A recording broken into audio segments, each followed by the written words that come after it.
अभी तक mathematical object जिसका मतलब होता है कुछ भी ऐसा जिसे मिलाने से उसी प्रकार का मिले, यानी जैसे दो संख्याओं को मिलाया अर्थात उन्हें जोड़ा या गुणा किया तो हमें संख्या मिली, तो उसे हम संख्याओं को गणितीय वस्तु कहेंगे। और ये जोड़ना और गुणा करना ये द्विआधारी संक्रिया यानी बाइनरी ऑपरेशन, यानी दो गणितीय वस्तुओं के बीच में लगने वाली वह संक्रिया जिससे कि प्राप्त वस्तु भी उसी प्रकार की हो जिस प्रकार की वस्तुओं को जोड़ा या गुणा किया गया है।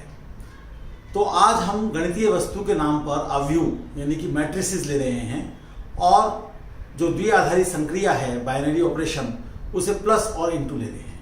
तो एक बार वैसे तो आप लोग जानते ही होंगे, लेकिन हम क्या क्या करने वाले हैं, एक बार मोटा मोटा हम ये डिफाइन कर देंगे कि मैट्रिक्स होती क्या है। हम ये डिफाइन कर देंगे कि उनको ऐड कैसे करते हैं, उनको मल्टीप्लाई कैसे करते हैं। फिर हम ये देखेंगे कि कौन कौन से नियम हैं, कौन कौन से लॉज हैं जो कि इन बाइनरी ऑपरेशंस और इन मैथमेटिकल ऑब्जेक्ट्स मैट्रिसेस के साथ पूरे हो रहे हैं। कम्यूटेटिव लॉ यानी कि क्रम विनिमय नियम, एसोसिएटिव लॉ यानी साहचर्य का नियम, और प्लस और इनटू को मिलाकर दोनों को मिलाकर वितरण नियम यानी कि डिस्ट्रीब्यूटिव लॉ।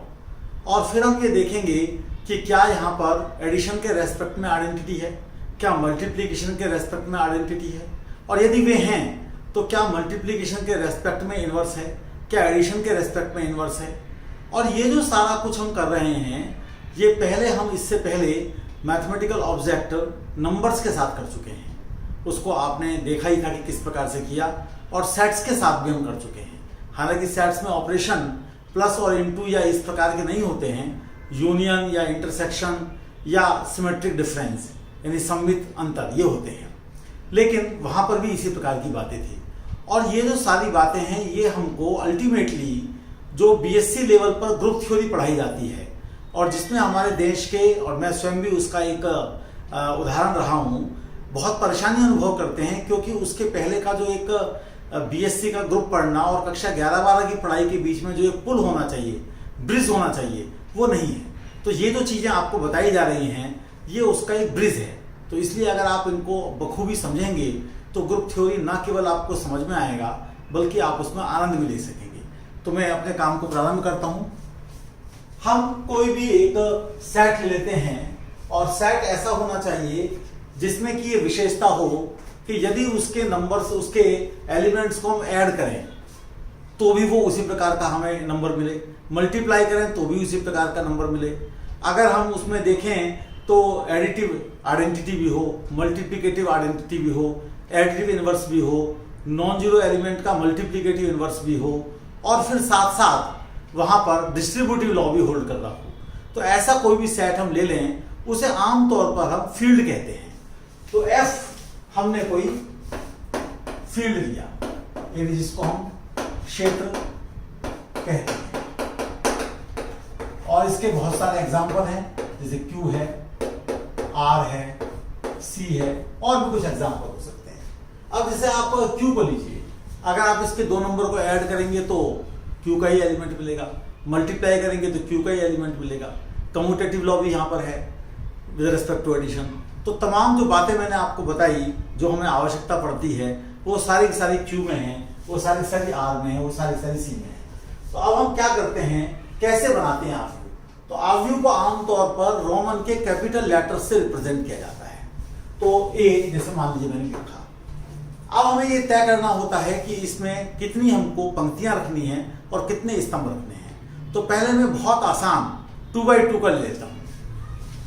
तो 2x2 का मतलब ये है कि उसमें दो पंक्तियां आएंगी और दो स्तंभ आएंगे, तो 2x2।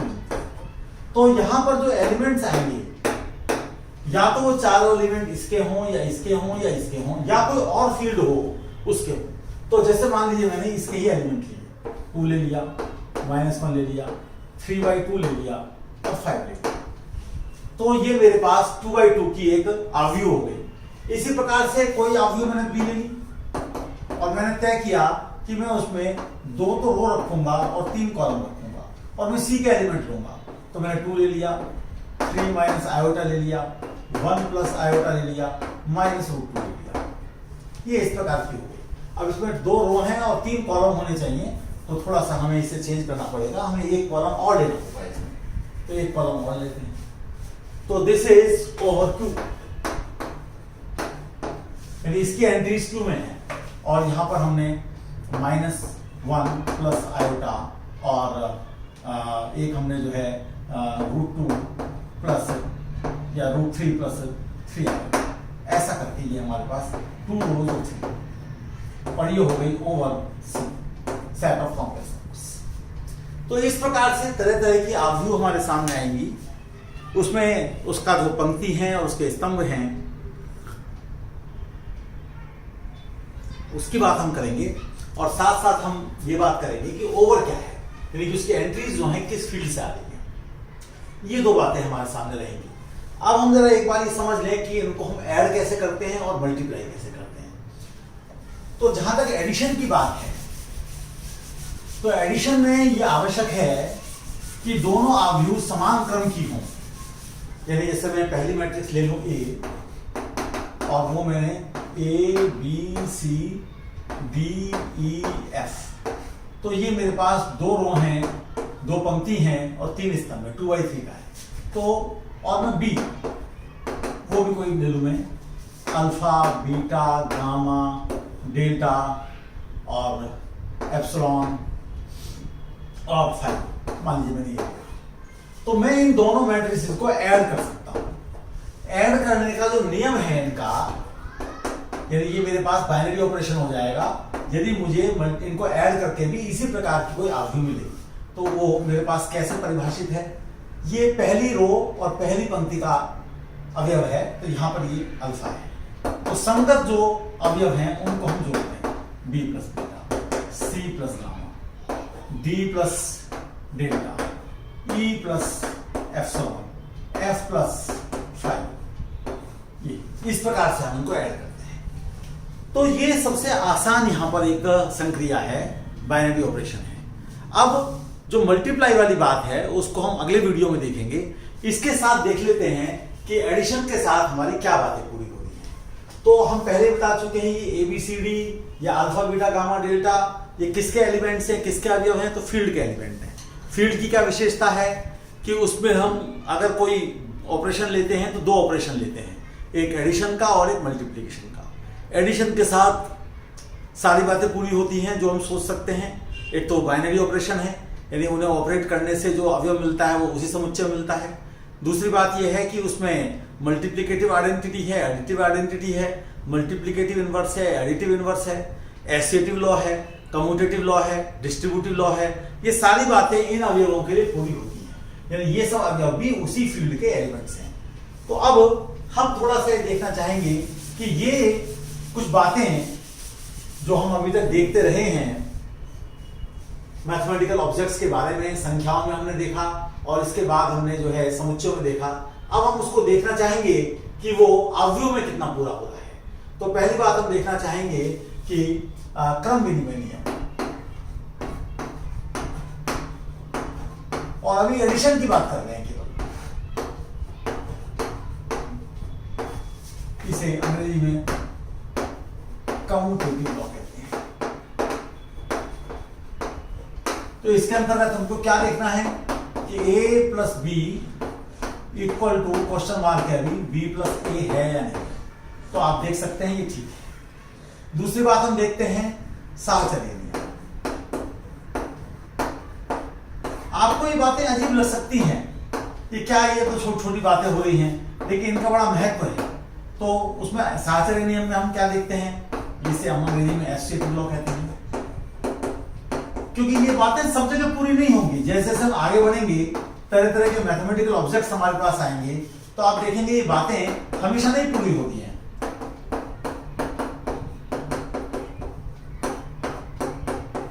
अब ये कहेंगे आप जी ये क्या है, ये तो होता ही है, लेकिन आप देखेंगे माइनस के साथ ये वाली बात नहीं होगी। और इसके होने का फायदा क्या है, अब A और B अगर एक दूसरे के साथ ऐड करके 0 हो जा रहे हैं, अब एसोसिएटिव लॉ अगर हमारे पास नहीं है तो हम यहां नहीं पहुंच पाएंगे, हमें इसी को पूरा करना पड़ेगा। और इस बात का हम फायदा नहीं उठा पाएंगे कि A और B का जोड़ 0 हो रहा है। तो इस नियम का अपना एक फायदा है और ये हमेशा नहीं होता है। फिर तीसरी बात आती है वितरण नियम। तो वितरण नियम के साथ कठिनाई ये जुड़ी हुई है कि उसमें एडिशन के साथ साथ आपको मल्टीप्लीकेशन भी यूज करना पड़ता है। मल्टीप्लीकेशन यानी गुणा की जो चर्चा है अवयवों की, वह हम अगली बार करने वाले हैं, तो आज हम उसकी बात नहीं करते। फिर हमको क्या चाहिए, फिर हमको जो है योगात्मक तत्समक चाहिए, योगात्मक तत्समक, जिसको अंग्रेजी में कहेंगे एडिटिव इनवर्स, एडिटिव आइडेंटिटी। तो क्या है वो, अगर कोई मैट्रिक्स ए है तो उसमें क्या जोड़ें कि ए ही आए, तो जीरो मैट्रिक्स हो। इतना जरूर है कि ये अगर 3/3 की है तो ये भी 3/3 की है और इसकी सारी एंट्री जीरो है। ये अगर 2/5 की है तो ये भी 2/5 की है, ताकि इसमें इसका ऐड होकर कोई फर्क ना पड़े। तो ये एडिटिव आइडेंटिटी हमारे पास है। और जब एडिटिव आइडेंटिटी होती है तो फिर उसके इनवर्स यानी प्रतिलोम की बात करते हैं। तो अब बात कर रहे हैं हम योगात्मक प्रतिलोम।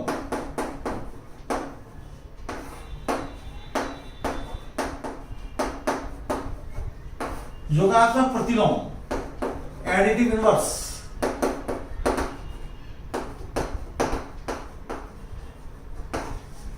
तो एडिटिव इनवर्स में हमें ये देखना होता है ए में मैं क्या जोड़ूं जिससे कि मेरे पास एडिटिव आइडेंटिटी जीरो आ जाए। तो -a नाम की मैट्रिक्स हो।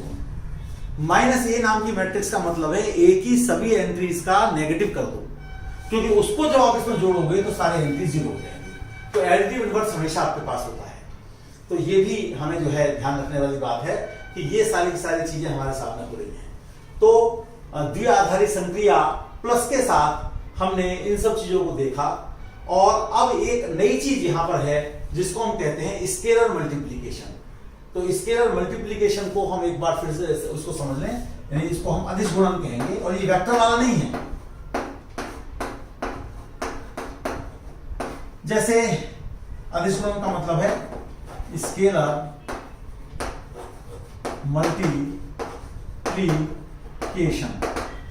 ये क्या होता है, इसको जरा थोड़ा हम समझने की कोशिश करेंगे। यानी दो मैट्रिक्स का मल्टीप्लाई नहीं है ये किसी मैट्रिक्स का किसी स्केलर से मल्टीप्लाई है। स्केलर का मतलब फील्ड का एलिमेंट, क्षेत्र का एलिमेंट। तो लैम्डा हमने कोई एफ का एलिमेंट मान लिया। अब एफ क्या हो सकता है, क्यू भी हो सकता है, आर भी हो सकता है, सी भी हो सकता है, कोई भी हो सकता है। और ए हमारे पास कोई मैट्रिक्स है, कोई आव्यूह।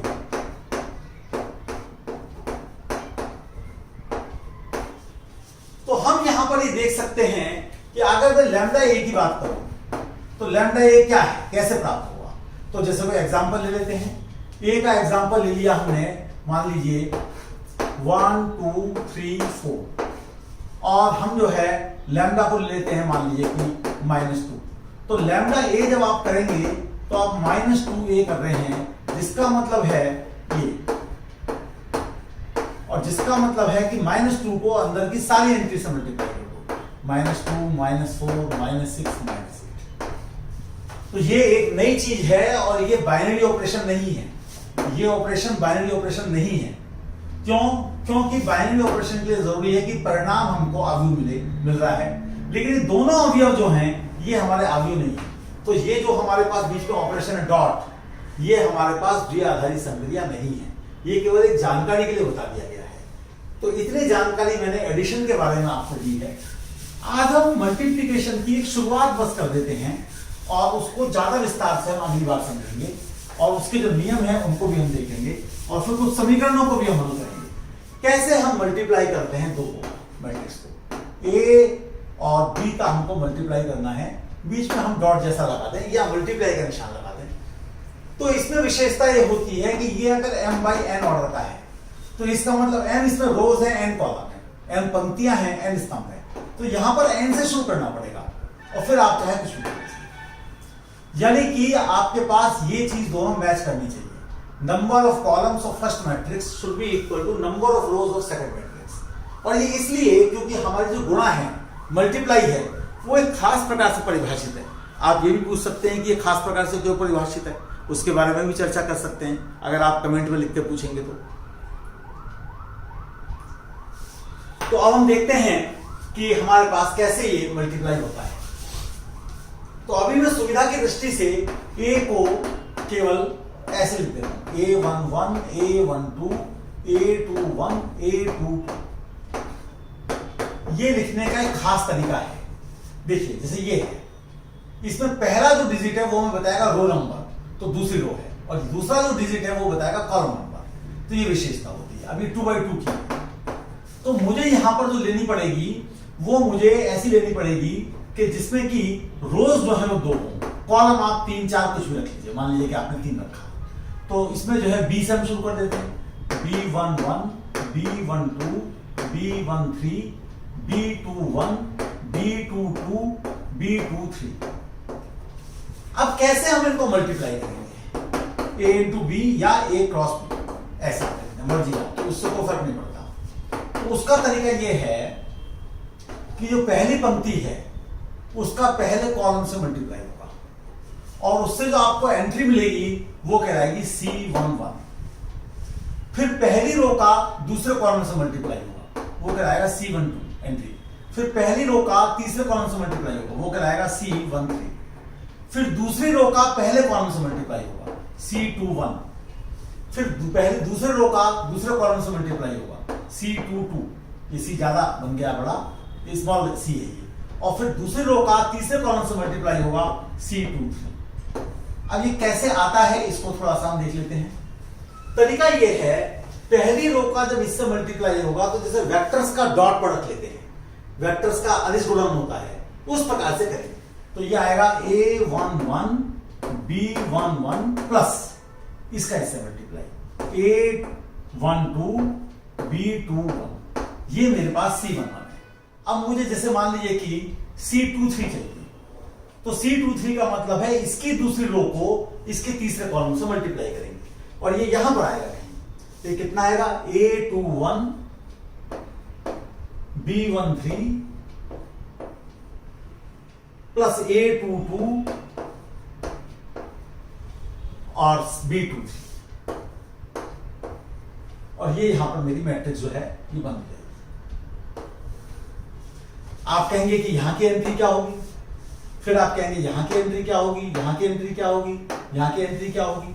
तो कोई भी एंट्री आप निकाल सकते हैं, उसमें कोई दिक्कत नहीं है। अब जैसे आपने तय करा कि मैं इसे निकालूंगा C22, तो C22 का मतलब दूसरी रो दूसरा कॉलम, इस दूसरी रो का दूसरे कॉलम से मल्टीप्लाई होगा, यहाँ की एंट्री मुझे प्राप्त होगी। तो A21 B12 A21 B12 और फिर A22 प्लस करके A22 और B22। इस प्रकार से बाकी की एंट्रीज भी आ जाएंगी। तो ऐसा करके हम A इंटू बी या A क्रॉस बी ये निकालते हैं। अगली बार हम द्विआधारी संक्रिया मल्टीप्लाई के साथ तमाम चीजें करेंगे और फिर हम समीकरणों को हल करेंगे। आज हमने एडिशन के साथ काफी काम कर लिया है और हमने चूंकि उसकी सारी चीजों को देख लिया है, तो उसकी किसी एक समीकरण को हल करने का विचार भी हम लोग थोड़ा कर सकते हैं। तो जैसे मेरे पास एक मैट्रिक्स है A और मुझे नॉन मैट्रिक्स पता है, तो पहली बात तो यह है कि ये जरूरी है कि जितना A का ऑर्डर हो उतना ही X का ऑर्डर हो, क्रम, और फिर इन दोनों को ऐड करके जो आएगा उसका क्रम भी वही होगा जो इसका। तो A के नाम पर मान लीजिए मुझे दिया है 1 2 3 4 और X मुझसे पूछिए, और मुझसे यहां पर दिया हुआ है -1 3 2 -5। अब मुझसे X पूछा है, तो वैसे तो साधारणतः हम क्या करते हैं, इसको उधर ले जाएंगे, ये माइनस हो जाएगी और फिर सब ऐड कर देंगे। लेकिन बेसिकली तरीका क्या है कि आप दोनों तरफ ऐड करिए इसका एडिटिव इनवर्स, यानी आप इसमें भी और इसमें भी ऐड करेंगे। तो इसका एडिटिव इनवर्स क्या है, -1 -2 -3 -4।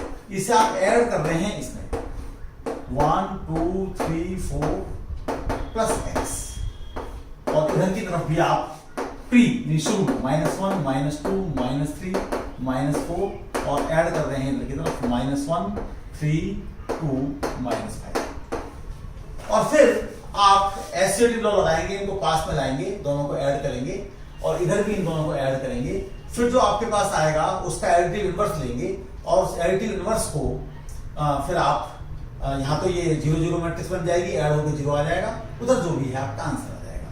तो ये और ये जब पास मिलेंगे 0 + X आएगा तो X हो जाएगा, और इधर की तरफ जब आप जोड़ेंगे तो कितना हो जाएगा -2, इसको जोड़ा तो 1, इसको जोड़ा तो -1 इसको जोड़ा तो -9, ऐसा करके ये हमें x मिल जाएगा। तो ये जो समीकरण थी इसको हमने सॉल्व कर दिया। लेकिन अगर मेरे पास इस प्रकार की इक्वेशन आएगी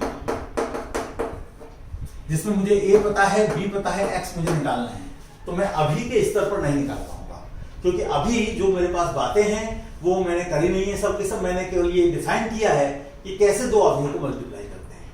तो आज इतना ही रखते हैं, इसको आप समझिए, सोचिए, और फिर अगली बार मिलेंगे अवधियों के साथ और द्विआधारी संक्रिया गुणा के साथ। बहुत बहुत धन्यवाद।